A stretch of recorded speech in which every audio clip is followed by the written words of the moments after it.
Class 9। अब हम जो सेल चैप्टर पढ़ रहे थे उसमें थोड़ा हम आगे बढ़ते हैं। आगे बढ़ने पर हमें कुछ ये टॉपिक्स देखने को मिलते हैं। तो ये टॉपिक्स क्या हैं, एक एक करके सारे टॉपिक्स को समझते हैं। ठीक है, तो सबसे पहले आपका प्लाज्मा मेम्ब्रेन। ठीक है, प्लाज्मा मेम्ब्रेन क्या होता है? प्लाज्मा मेम्ब्रेन सेल की आउटर कवरिंग को बोलते हैं। इसको बोलते हैं प्लाज्मा मेम्ब्रेन सेल की आउटर कवरिंग होती है। वो क्या करती है, सेल के अंदर के सब्सटेंसेस को सेल के बाहर की चीज़ों से, यानी कि सेल के अंदर के एनवायरनमेंट को सेल के बाहर के एनवायरनमेंट से अलग अलग करने का काम करती है। ठीक है, प्रोटेक्शन देने का काम करती है। ठीक है, तो ये आपके प्लाज्मा मेम्ब्रेन होती है।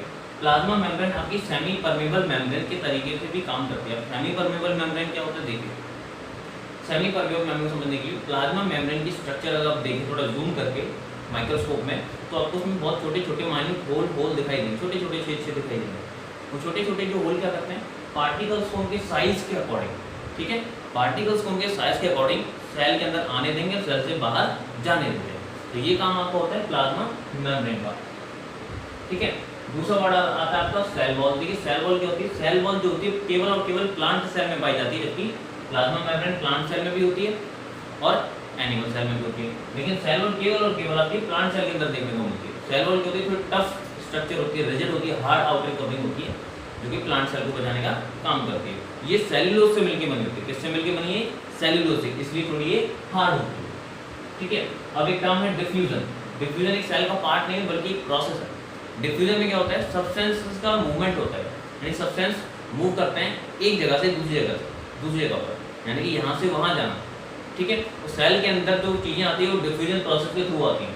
ठीक है, वो कैसे आती है, अगर मान लीजिए सेल के बाहर ऑक्सीजन की जो क्वांटिटी वो ज़्यादा है और सेल के अंदर कम है, तो ऑक्सीजन ज़्यादा से कम की ओर आ जाएगी। इसी प्रकार हम डिफ्यूजन की डेफिनेशन निकाल सकते हैं, it is the movement of substances from their higher concentration to their lower concentration. यानी सब्सटेंस जब अपनी हाई अमाउंट से लो अमाउंट की तरफ जाते हैं तो उसको क्या बोलते हैं, डिफ्यूजन। ऐसे एक प्रोसेस होता है ऑस्मोसिस।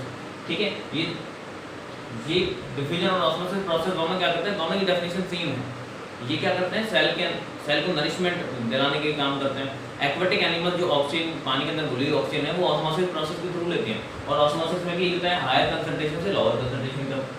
अब डिफ्यूजन हमने पढ़ लिया, तो सॉल्यूशंस के अब देखें, डिफ्यूजन का अकॉर्डिंग 3 टाइप होते हैं, हाइपोटोनिक, आइसोटोनिक और हाइपरटोनिक। हाइपोटोनिक का मतलब क्या है, आपने एक बाउल लिया यानी कि कटोरी, उसमें कोई भी सेल है, ये मान लीजिए सेल है, चारों तरफ वाटर है। ठीक है, तो यहाँ हम देख सकते हैं जो वाटर है वो सेल के बाहर ज़्यादा है और सेल के अंदर वाटर बहुत कम है। तो वाटर क्या करेगा, सेल के बाहर से सेल के अंदर की तरफ आ जाएगा। तो इस प्रकार के सॉल्यूशन को हम क्या बोलते हैं, हाइपोटोनिक सॉल्यूशन। अब होता है आइसोटोनिक। आइसोटोनिक में क्या है, जो वाटर का जो अमाउंट है बाहर भी उतना है और सेल के अंदर भी उतना है। कोई और भी सब्सटेंस हो सकता है, वाटर ही नहीं, वाटर केवल मैं आपको एग्जाम्पल के लिए ले रहा हूँ। यानी जब सब्सटेंस की क्वांटिटी सेल के बाहर और अंदर दोनों जगह सेम है तो उसको हम बोल सकते हैं आइसोटोनिक सॉल्यूशन। हाइपरटोनिक में क्या होगा, हाइपोटोनिक का उल्टा हो जाएगा। इस केस में जो वाटर का जो अमाउंट होगा वो सेल के बाहर बहुत कम होगा। ये बाउल पर नहीं, वाटर बहुत कम है, लेकिन सेल में देखा जाए तो वहीं ज़्यादा है। ठीक है, हम यहाँ पे शुगर सॉल्यूशन लिख सकते हैं। शुगर सॉल्यूशन क्या होता है, उसमें वाटर कम होता है, शुगर ज़्यादा होती है। थोड़ा कंसनट्रेटेड बनाए तो क्या होगा, शुगर ज़्यादा होगी, तो सेल के अंदर वाटर ज़्यादा होगा, तो सेल क्या करेगा, अपना वाटर को लूज कर देगा और बाहर निकाल देगा। ठीक है, इससे सेल श्रंक हो जाएगी। इस प्रकार के सॉल्यूशन को हम बोलते हैं हाइपरटोनिक सॉल्यूशन। ठीक है, अब हम आते हैं न्यूक्लियस। सॉरी, 2 वर्ड आपके रहे, प्लाज्मोलिसिस और साइटोप्लाज्म। प्लाज्मोलिसिस क्या होता है, देखिए जब सेल को किसी भी हाइपरटोनिक सॉल्यूशन में रखा जाता है तो सेल अपने एक्सेस वाटर को लूज कर देती है, सेल अपने अंदर के मटेरियल को बाहर निकाल देती है और श्रंक हो जाती है। तो उसको हम क्या बोलते हैं, प्लाज्मोलिसिस बोलते हैं। ठीक है, साइटोप्लाज्म सेल मेम्ब्रेन के अंदर जो भी फ्लूइड पाया जाता है उसको हम क्या बोलते हैं, साइटोप्लाज्म।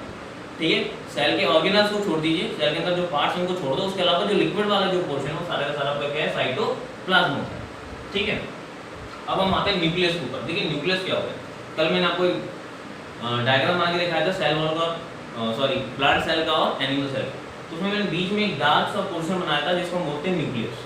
ठीक है, न्यूक्लियस के अंदर एक और डार्क पार्ट होता है, इसको हम बोलते हैं न्यूक्लियोलस। ठीक है, न्यूक्लियस क्या करता है, न्यूक्लियस एक सेल का मतलब हम कह सकते हैं मास्टरमाइंड होता है, इस सेल के ऊपर कंट्रोल रखता है। और न्यूक्लियस के ऊपर जो कुछ फाइबर्स पाए जाते हैं उनको हम बोलते हैं क्रोमेटिन फाइबर्स। क्या बोलते हैं, क्रोमेटिन फाइबर्स। ये क्रोमेटिन फाइबर्स आपस में जुड़ करके क्या बनाते हैं, क्रोमोसोम्स का फॉर्मेशन करते हैं।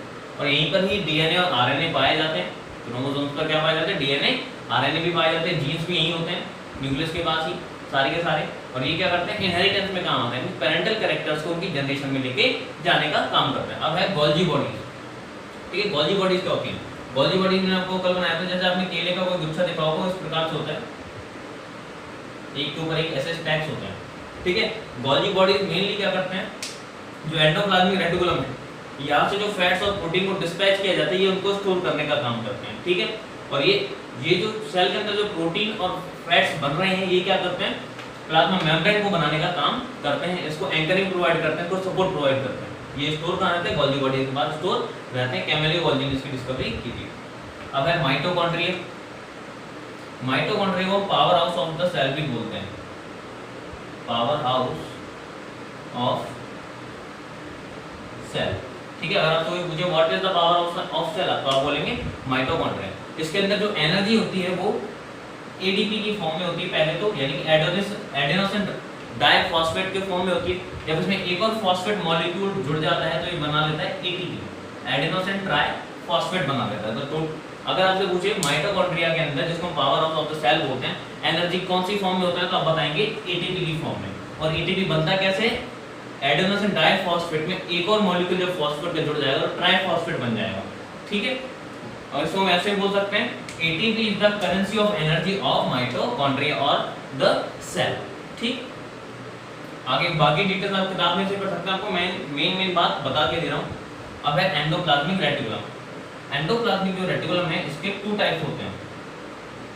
कितने होते हैं? 2 टाइप्स। उनको शॉर्ट में ईआर या फिर ईपीआर बोलते हैं। एक तो होता है रफ ईआर, और जो दूसरा होता है वो होता है स्मूथ ईआर। ठीक है, कौन से हैं?